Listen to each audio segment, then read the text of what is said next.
ઓમ શ્રી ગણેશાય નમઃ. જય શ્રી કૃષ્ણ મિત્રો. આજે આપણે ભગવાન વિષ્ણુના 24 અવતારની કથા સાંભળીશું. 24 અવતારની અતિ દુર્લભ કથા સાંભળીશું.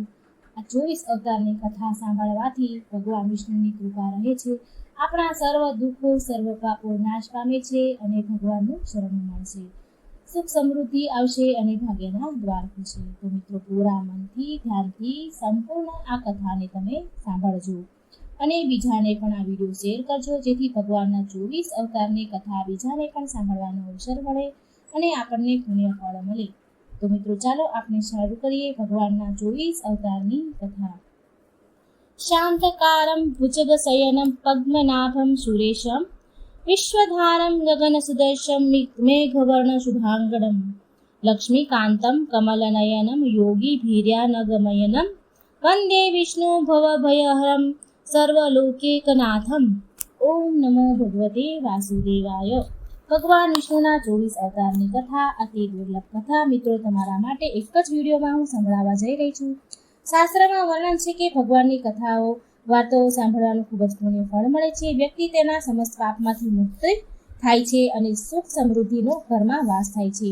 ભાગ્યના દ્વાર ખુલે છે. માતા લક્ષ્મી આપણા ઘરમાં સદાય માટે નિવાસ કરે છે. સમસ્ત કષ્ટ પીડા દૂર થાય છે અને અંતે ભગવાનના વૈકુંઠ ધામમાં સ્થાન મળે છે.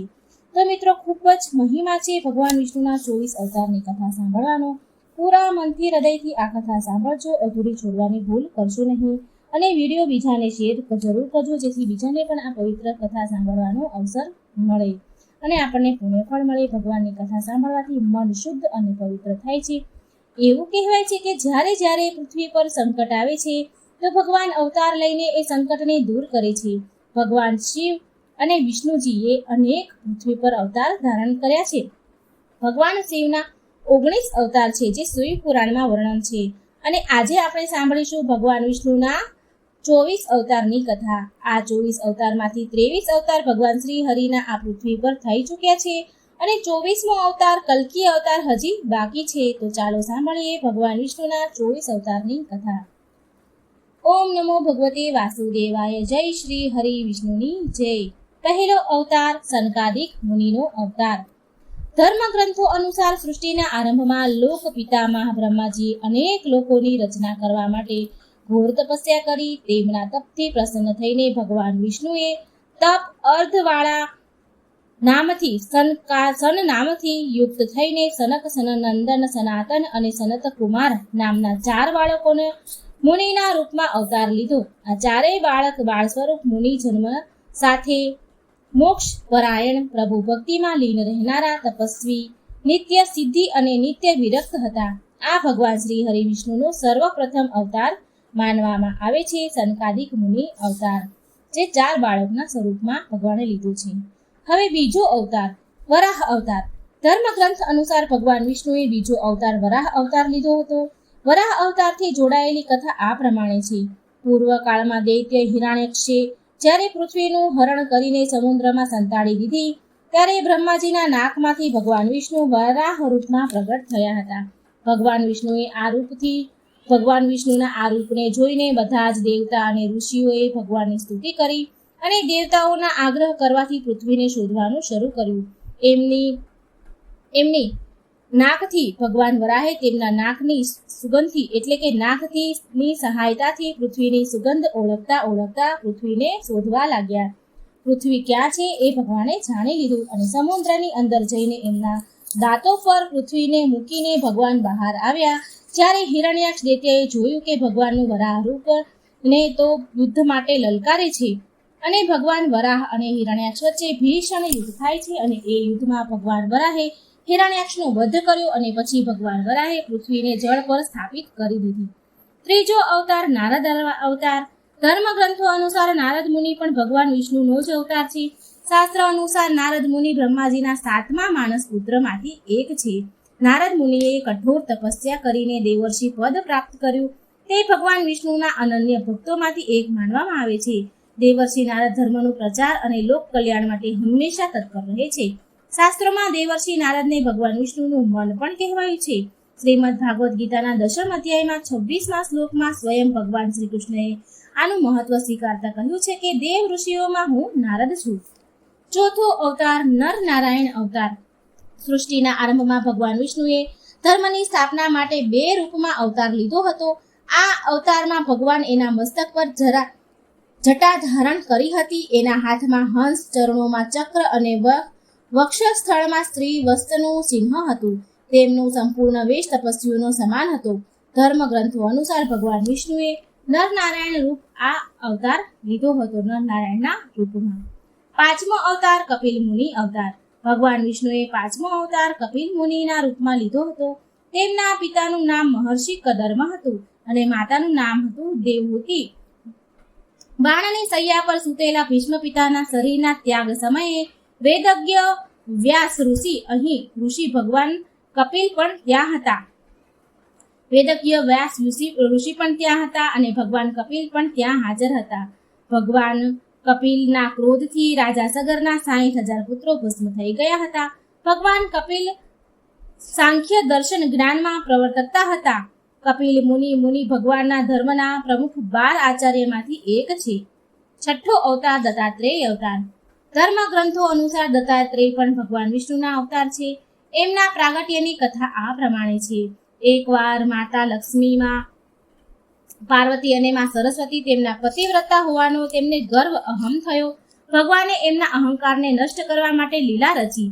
એ અનુસાર નારદ મુનિ ફરતા ફરતા દેવલોક પહોંચ્યા અને 3 દેવીઓને એક એક કરીને જઈને કહ્યું કે ઋષિ અત્રિની પત્ની સતી અનસૂયાના સામે તમારું સતીત્વ કંઈ નથી. 3 દેવીઓએ આ વાત તેમના સ્વામીઓને કહી અને કહ્યું કે તમે સતી અનસૂયાને પતિવ્રતાની પરીક્ષા લો.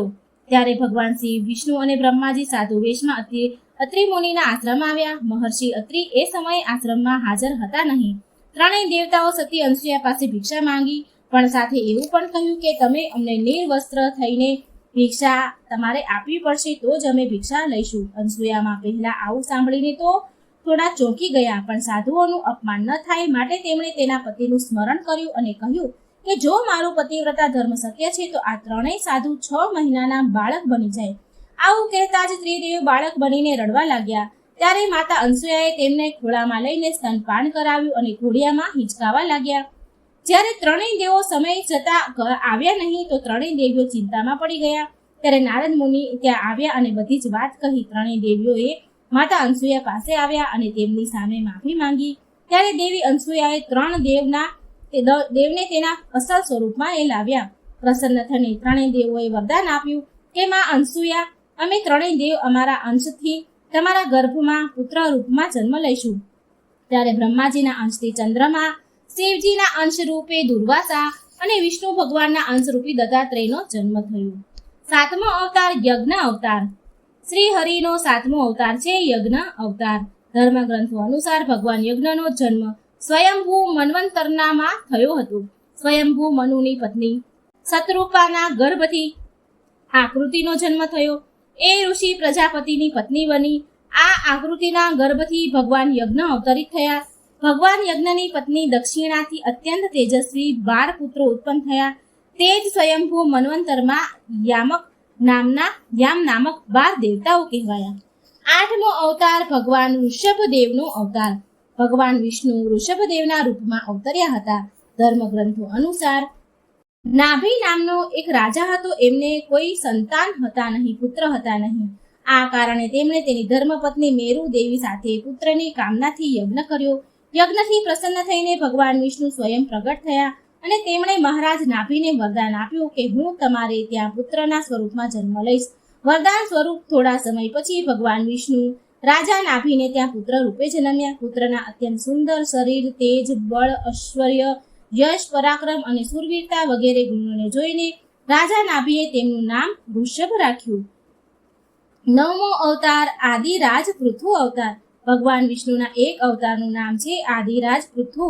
ધર્મ ગ્રંથ અનુસાર સ્વયંભૂ મુનિના અંશ અંગ નામના પ્રજાપતિના વિવાહ મૃત્યુની માનસિક પુત્રી સુનિધિ સાથે તેમના લગ્ન થયા અને વેદ નામનો પુત્ર થયો. તેણે ભગવાનને માનવાનો તિરસ્કાર કરી દીધો અને સ્વયંને પોતાની પૂજા માટે કહ્યું. ત્યારે મહર્ષિઓએ મંત્રો મુક્ત કર્ષોથી તેનો વધ કરી દીધો. ત્યારે મહર્ષિઓએ પુત્રહીન રાજા વિનની ભૂમિઓનું મંથન કર્યું, જેનાથી તેમને પૃથુ નામનો પુત્ર ઉત્પન્ન થયો. પૃથુના ડાબા હાથમાં ચક્ર અને ચરણમાં કમળનું ચિહ્ન જોઈને ઋષિઓએ બતાવ્યું કે પૃથુના વેશમાં સ્વયં શ્રી હરિનો અંશ અવતરિત થયો છે. 10મો અવતાર મત્સ્ય અવતાર. પુરાણો અનુસાર ભગવાન વિષ્ણુએ સૃષ્ટિને પ્રલયથી બચાવવામાં મત્સ્ય અવતાર લીધો હતો. આની કથા આ પ્રકારે છે. પૂર્ણ કાળમાં એક રાજા સત્યવ્રત થયા હતા. સત્યવ્રત એક દિવસ નદીમાં જળ અંજલિ આપી રહ્યા હતા, તો અચાનક તેની અંજલિમાં એક નાની એવી માછલી આવી ગઈ. તેમણે માછલી જોઈ તો વિચાર્યું કે માછલીને પાછી સાગરમાં દરિયામાં મૂકી દઉં. પણ એ માછલી બોલી કે મને ફરી પાણીમાં નાખશો નહીં તો નરક થઈ જાય છે અને અન્ય માછલીઓ મને ખાઈ જશે.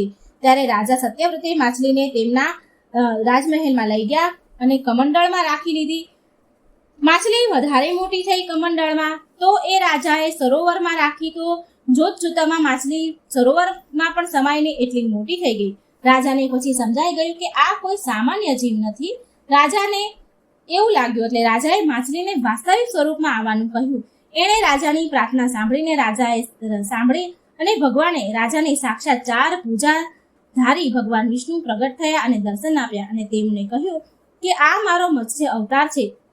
ભગવાને સત્યવ્રતને કહ્યું કે સાંભળો, આજથી 7 દિવસ પછી પ્રલય થશે, ત્યારે મારી પ્રેરણાથી એક વિશાળ મોટી હોડી તારી પાસે આવશે. તમે સપ્ત ઋષિઓ, ઔષધિઓ, બીજા પ્રાણીઓના સૂક્ષ્મ શરીરને લઈને તમે તેમાં બેસી જજો. જ્યારે તમારી હોડી ડગમગવા લાગશે ત્યારે હું મત્સ્યના રૂપમાં તમારી પાસે આવીશ. એ સમયે હું વાસુકી નાગ દ્વારા મારા પૂંછડીથી બાંધી દેજો. એ સમયે તમે જે કંઈ પ્રશ્ન પૂછશો ત્યારે હું તમને એના ઉત્તર આપીશ. જેનાથી મારો મહિમા, જે પરબ્રહ્મ નામથી વિખ્યાત છે, તે તમારા હૃદયમાં પ્રગટ થશે. ત્યારે સમય આવવા પર મત્સ્ય રૂપધારી ભગવાન વિષ્ણુએ રાજા સત્યવ્રતને તત્વજ્ઞાનનો ઉપદેશ આપ્યો, જે મત્સ્ય પુરાણ નામથી પ્રસિદ્ધ થયું. 11મો અવતાર કૂર્મ અવતાર એટલે કે કાચબાનો અવતાર. ધર્મગ્રંથ અનુસાર ભગવાને કૂર્મ એટલે કે કાચબાનો અવતાર લઈને સમુદ્ર મંથનમાં સહાયતા કરી હતી. ભગવાન વિષ્ણુના કર્મ અવતારને કચ્છપ અવતાર પણ કહેવાય છે. આ અવતારની કથા આ પ્રમાણે છે. એકવાર મહર્ષિ દુર્વાસાએ દેવતાઓના રાજા ઇન્દ્રને શ્રાપ આપી દીધો અને તે સ્ત્રી વિહીન થઈ ગયા. ઇન્દ્ર જ્યારે ભગવાન વિષ્ણુ પાસે આવ્યા તો તેમણે સમુદ્ર મંથન કરવા માટે કહ્યું. જ્યારે ઇન્દ્રદેવ શ્રી હરિના કહ્યા અનુસાર દૈત્યો દેવતાની સાથે મળીને સમુદ્ર મંથન કરવા માટે તૈયાર થઈ ગયા. તો સમુદ્ર મંથન માટે મદ્રાચલ પર્વતને મથાની અને નાગરાજ વાસુકીને એક દોરડું બનાવ્યું. મદ્રાચલ પર્વતને મથાની કરી, પણ બધા મળીને પણ એ પર્વતને વધારે દૂર સુધી લઈ જઈ ના શક્યા, ઉપાડી ન શક્યા. ત્યારે ભગવાન વિષ્ણુએ મદ્રાચલ પર્વતને સમુદ્ર તટ પર મૂકી દીધો. દૈત્યો અને દાનવો હળી મળીને સમુદ્રમાં મૂકી દીધો. નાગરાજ વાસુકીને દોરડું તો બનાવ્યું, પરંતુ મદ્રાચલના નીચે કોઈ આધાર હતો નહીં. એટલે એ આધાર હોવાને કારણે સમુદ્રમાં ડૂબવા લાગ્યો મદ્રાચલ પર્વત. આ જોઈને ભગવાન વિષ્ણુએ વિશાળ કર્મ એટલે કે કાચબાનું રૂપ ધારણ કરીને સમુદ્રમાં મદ્રાચલનો આધાર બની ગયા. ભગવાન કાચબાની વિશાળ પીઠ પર મદ્રાચલ ઝડપથી ફરવા લાગ્યો અને સમુદ્ર મંથન પૂર્ણ થયું. 12મો અવતાર ધન્વંતરી અવતાર. ભગવાનનો ધન્વંતરી અવતાર. ધર્મગ્રંથ અનુસાર દેવતા અને દૈત્યોએ મળીને સમુદ્ર મંથન તો કર્યું, તો એમાંથી સૌથી પહેલા ભયંકર વિષ નીકળ્યું, જે ભગવાન શિવ પી ગયા. ત્યાર પછી સમુદ્રમાંથી ઉચ્ચસ્રવા નામનો ઘોડો નીકળ્યો. દેવી લક્ષ્મી, ઐરાવત હાથી, કલ્પવૃક્ષ, અપ્સરાઓ અને બહુ બધા રત્ન નીકળ્યા, એટલે કે 14 રત્ન નીકળ્યા હતા. તેમાં અંતમાં ભગવાન ધન્વંતરી અમૃત કળશ લઈને પ્રગટ થયા. આ જ ધન્વંતરી ભગવાન વિષ્ણુનો અવતાર મનાય છે. ધન્વંતરી દેવને ઔષધિઓના સ્વામી પણ કહેવાય છે. 13મો અવતાર મોહિની અવતાર. ધર્મગ્રંથ અનુસાર સમુદ્ર મંથન દરમિયાન સૌથી છેલ્લે ભગવાન ધન્વંતરી અમૃત કળશ લઈને નીકળ્યા. તો જેવું જ અમૃત મળ્યું તો શાસન ભંગ થયું. દેવતાઓ બોલ્યા અને અમને અમૃત આપો. દૈત્યો બોલ્યા અમે લઈશું. આમ ખેંચમ તાણી થવા લાગી. ઇન્દ્રપુત્ર જયંત એ અમૃતનો ઘડો લઈને ભાગી ગયા. બધા જ દૈત્ય તેમની પાછળ ભાગ્યા. અસુરો અને દેવતાઓમાં ભયંકર મારપીટ થવા લાગી. એટલે દેવતા હેરાન થઈને ભગવાન વિષ્ણુ પાસે ગયા. ત્યારે ભગવાન વિષ્ણુએ મોહિની અવતાર લીધો. ભગવાને મોહિની રૂપમાં બધાને મોહિત કરી દીધા. મોહિત થઈને ભગવાને બધાને મોહિત કરી દીધા. મોહિનીએ દેવતા અને અસુરોની વાત સાંભળીને કહ્યું કે આ અમૃત કળશ મને આપી દો તો હું એક સમાન બધાને વારાફરતી અમૃત પાન કરાવીશ. દેવતા દાનવ બંને માની ગયા. દેવતા એક તરફ બેઠા, અસુર એક તરફ બેઠા. પછી મોહિની રૂપ ધારણ કરેલ ભગવાન વિષ્ણુ દેવતાઓને મધુર ગીત અને નૃત્ય કરતા કરતા દેવતા અને અસુરોને અમૃત પાન કરાવવાનું શરૂ કરે છે. વાસ્તવિકમાં તો મોહિની તો માત્ર અમૃત પાન તો દેવતાને જ કરાવી રહ્યા હતા, જો કે અસુર સમજી ગયા હતા. તો મિત્રો, આ હતી મોહિની અવતારની કથા. હવે 14મો અવતાર છે ભગવાન નૃસિંહ અવતાર. ભગવાન વિષ્ણુએ નૃસિંહ અવતાર લઈને દૈત્યના રાજા હિરણ્યકશ્યપુનો વધ કર્યો હતો. આ અવતારની કથા આ પ્રકારે છે. ધર્મગ્રંથો અનુસાર દૈત્યોના રાજા હિરણ્યકશ્યપુ પોતાને ભગવાન કરતાં પણ વધારે બળવાન માનતા હતા. તે મનુષ્ય, દેવતા, પક્ષી, પશુના ન દિવસે ન રાત્રે, ના ધરતી પર, ના આકાશમાં, ના અસ્ત્રથી ના શસ્ત્રથી, આવી રીતે એને વરદાન હતું કે આ કોઈ વસ્તુથી એ મરશે નહીં. ના ધરતી, આકાશ, પશુ, પક્ષી, અસ્ત્ર શસ્ત્ર, સેનાથી પણ મરે નહીં એવું વરદાન હિરણ્યકશ્યપુને મળેલું હતું. તેના રાજ્યમાં જે પણ ભગવાનનું પૂજન કરતું હતું તેને દંડ આપવામાં આવતો હતો. તેના પુત્રનું નામ હતું પ્રહલાદ, જે બાળપણથી જ ભગવાન વિષ્ણુનો પરમ ભક્ત હતો. આ વાત જ્યારે હિરણ્યકશ્યપુને ખબર પડી તો એ બહુ ક્રોધે ભરાયો. તેને પ્રહલાદને સમજાવવાનો બહુ પ્રયાસ કર્યો, પણ જ્યારે પ્રહલાદને માન્યો નહીં તો હિરણ્યકશ્યપુએ તેને મૃત્યુદંડ આપ્યો. બધી જ વખત ભગવાન વિષ્ણુની કૃપાથી, ચમત્કારથી પ્રહલાદ બચી જતો હતો. હિરણ્યકશ્યપુની બહેન હોલિકાને અગ્નિમાં બળશે નહીં એવું વરદાન મળેલું હતું. તે પ્રહલાદને લઈને સળગતી અગ્નિમાં બેસી ગઈ. ત્યારે ભગવાન વિષ્ણુની કૃપાથી પ્રહલાદ બચી ગયો અને હોલિકા બળી ગઈ. જ્યારે હિરણ્યકશ્યપને સ્વયં પ્રહલાદને મારવાનો જ હતો, ત્યારે ભગવાન ઋષિ અવતાર લઈને થાંભલામાંથી પ્રગટ થયા. તેમણે તેમના નખોથી હિરણ્યકશ્યપુનો વધ કર્યો. 15મો અવતાર વામન અવતાર. સતયુગમાં પ્રહલાદના પૌત્ર દૈત્યરાજ બલિએ સ્વર્ગલોક પર અધિકાર જમાવી લીધો હતો. ત્યારે બધા જ દેવતાઓ દ્વિપતિમાં આવી ગયા. ત્યારે બચવા માટે ભગવાન વિષ્ણુ પાસે ગયા. ત્યારે ભગવાન વિષ્ણુએ કહ્યું કે હું સ્વયં દેવ માતા અદિતિના ગર્ભમાંથી ઉત્પન્ન થઈને તેમને સ્વર્ગનું રાજ્ય તમને પાછું અપાવીશ. થોડા સમય પછી ભગવાન વિષ્ણુએ વામન અવતાર લીધો. એકવાર જ્યારે બલિ મહાન યજ્ઞ કરી રહ્યો હતો ત્યારે ભગવાન વામન બલિની યજ્ઞશાળામાં ગયા અને રાજા બલિ પાસેથી 3 પગ ધરતી દાનમાં માંગી.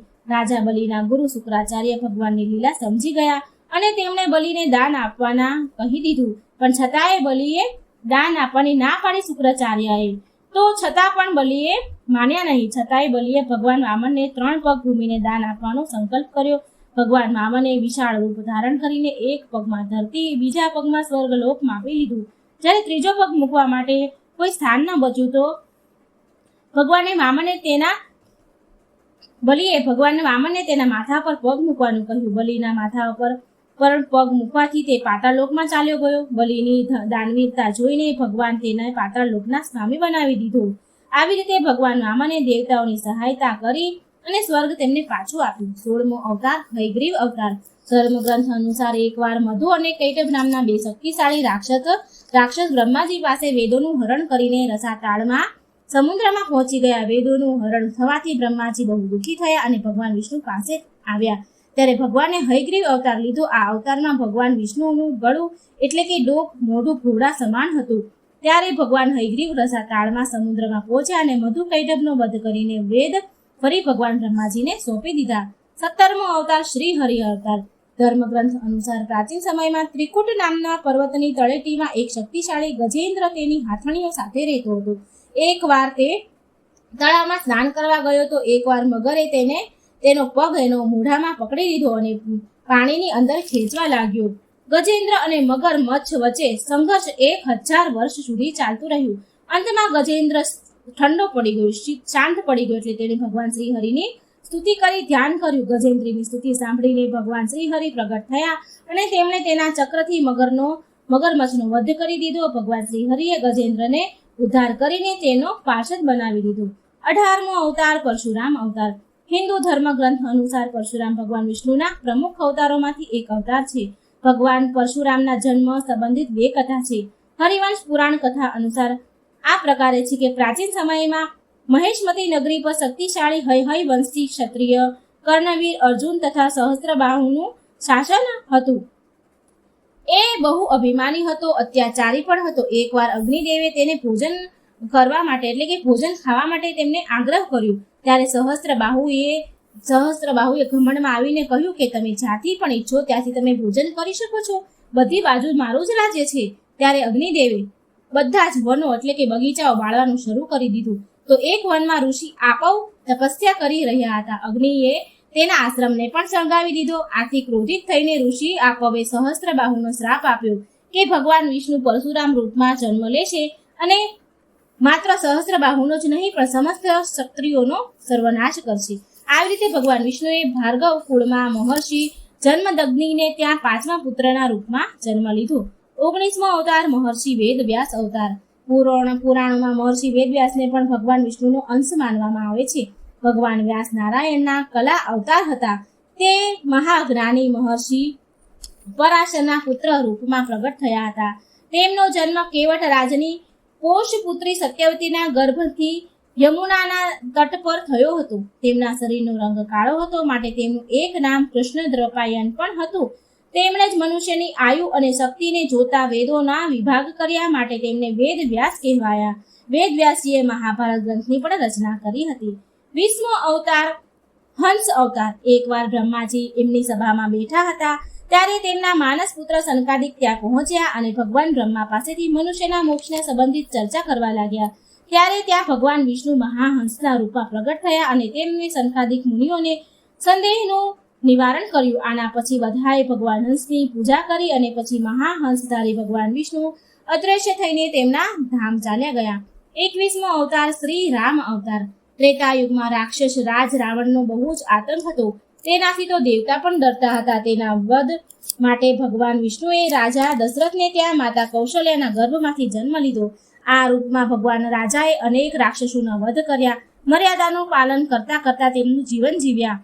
પિતાના કહેવાથી વનવાસ ગયા અને વનવાસ સમયે રાક્ષસ રાજ રાવણ તેમની પત્ની સીતાનું હરણ કરીને લઈ ગયો. સીતાજીને શોધવા માટે ભગવાન રામ લંકા પહોંચ્યા અને ત્યાં ભગવાન શ્રી રામ અને રાવણનું ઘોર યુદ્ધ થયું અને રાવણ માર્યો ગયો. રાવણનો વધ કર્યો શ્રી રામે.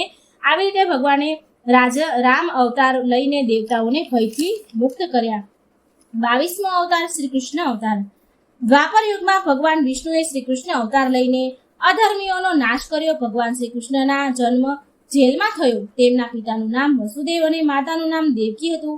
ભગવાન શ્રી કૃષ્ણએ આ જન્મમાં અનેક ચમત્કાર કર્યા. દુષ્ટોનો સર્વનાશ કર્યો, કંસનો વધ કર્યો અને મહાભારતના યુદ્ધમાં અર્જુનના સારથી બન્યા અને દુનિયાને ગીતાનું જ્ઞાન આપ્યું. ધર્મરાજ યુધિષ્ઠિરને રાજા બનાવીને ધર્મની સ્થાપના કરી. ભગવાન શ્રી કૃષ્ણએ ભગવાન વિષ્ણુનો અવતાર બધા જ અવતારોમાં શ્રેષ્ઠ માનવામાં આવે છે. આ ભગવાન શ્રી કૃષ્ણનો અવતાર. 23મો અવતાર બુદ્ધ અવતાર. ધર્મગ્રંથ અનુસાર બૌદ્ધ ધર્મના પ્રવર્તક ગૌતમ બુદ્ધ પણ ભગવાન વિષ્ણુના જ અવતાર છે. પરંતુ પુરાણોમાં વર્ણિત ભગવાન બુદ્ધનો જન્મ ગયાની નજીક કિકટમાં બતાવવામાં આવ્યો છે અને તેના પિતાનું નામ અંજન બતાવવામાં આવ્યું છે. આ પ્રસંગ પુરાણોમાં વર્ણન બુદ્ધ અવતારનો જ છે. એક વખત દૈત્યોની શક્તિ બહુ જ વધી ગઈ. દેવતા પણ તેમના ભયથી ભાગવા લાગ્યા. રાજ્યની કામનાથી દૈત્યોએ દેવરાજ ઇન્દ્રને પૂછ્યું કે અમારું સામ્રાજ્ય સ્થિર રહે આનો કોઈ ઉપાય શું છે? ત્યારે ઇન્દ્રદેવે શુદ્ધ ભાવથી બતાવ્યું કે સુસ્ત શાસન માટે યજ્ઞ અને વેદ વિહિત આચરણ જરૂરી છે. ત્યારે દૈત્યોએ વૈદિક આચરણ કરી મહાયજ્ઞ કરવા લાગ્યા, જેનાથી તેમની શક્તિ વધારે ને વધારે વધવા લાગી. ત્યારે બધા જ દેવતા ભગવાન વિષ્ણુ પાસે ગયા અને ભગવાન વિષ્ણુએ દેવતાઓના હિત માટે બુદ્ધનું રૂપ ધારણ કર્યું. તેમના હાથમાં માંજની હતી.